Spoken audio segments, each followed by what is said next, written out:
我是河马，食物造型师。最近是吃香芋、南瓜的好季节，今天来做一道香芋南瓜紫排包，特别适合秋冬天享用。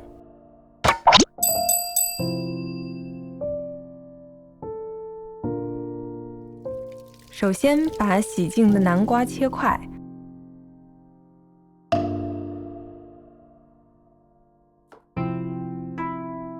芋头也去皮后切小块。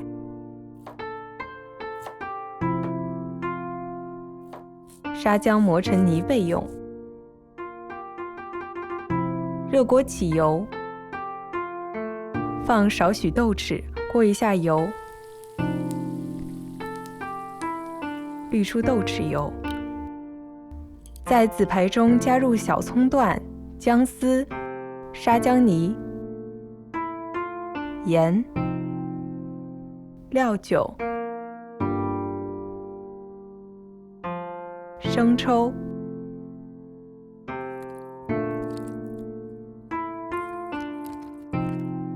淀粉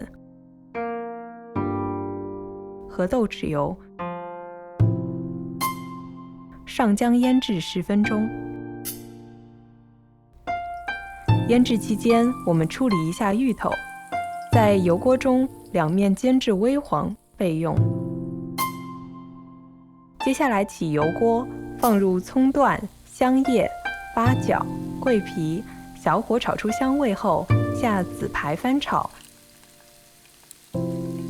直到炒干水汽，表面微微焦香。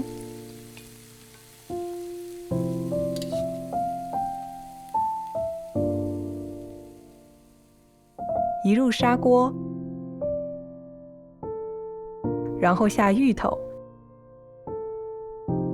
加温水，要没过紫排稍微多一些。煮开后撇去浮沫，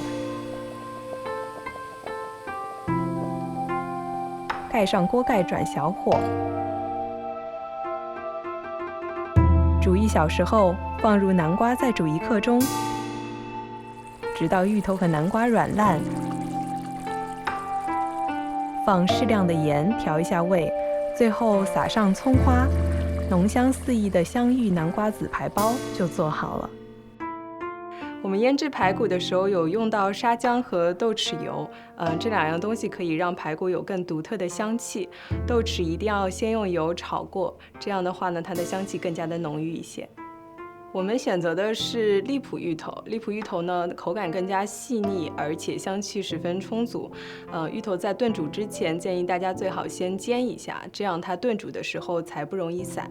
我们在炖这道排骨的时候呢，一定要用砂锅来炖煮，因为砂锅的透气性好，而且它导热均匀，它能让里面的食材更加充分的融合在一起，味道更加好。